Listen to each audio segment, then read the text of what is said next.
NASA's Artemis 1 mission is making its way to the moon, starting a new era of lunar exploration.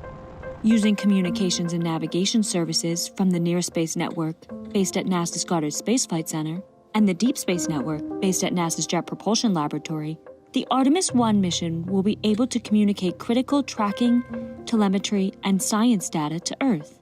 Services from both networks are integrated at NASA's Johnson Space Center in Houston.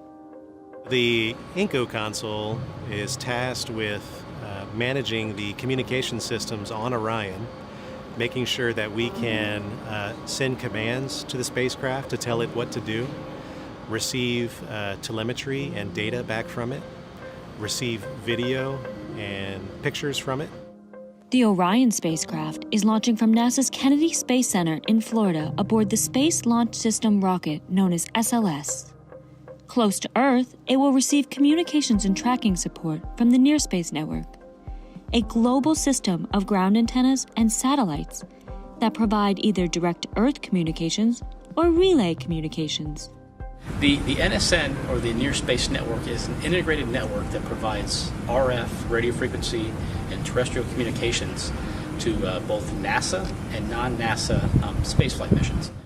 They support human spaceflight missions like Artemis, but they also support the launch vehicles like the Atlas V and Delta IV. From a communications perspective, the early phases of mission pre-launch and launch and early orbit are going to be covered by a new communications system, ground stations, called Launch Communication Segment, or LCS. Once SLS has jettisoned, the vehicles will transition over to Tejas Communications. Orion itself will remain on Tejas for roughly 2.5 hours into the flight, or after that, transition handover to the DSN, or the Deep Space Network. The Deep Space Network consists of 3 global antennas that can communicate with spacecraft far into the galaxy.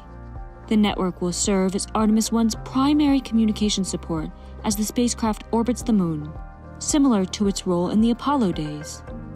The Deep Space Network antennas were used during the Apollo program to track the missions, the Apollo missions, as they left near space, which is about the geosynchronous orbit, around 25,000 kilometers above us, and moved on to the moon and then in orbit around the moon. But we would help the Apollo spacecraft do navigation, we'd do communications to and from the Earth to the spacecraft, which included the videos that you see of the astronauts on the moon. The Deep Space Network, it exists today. It can support missions at the moon. It will continue to support Artemis 2, Artemis 3, with the first astronauts returning to the moon. The Near Space Network and the Deep Space Network have a storied legacy in supporting moon-bound missions. To this day, space communications and navigation are central to communicating and tracking all missions, from near Earth to as far as interstellar space.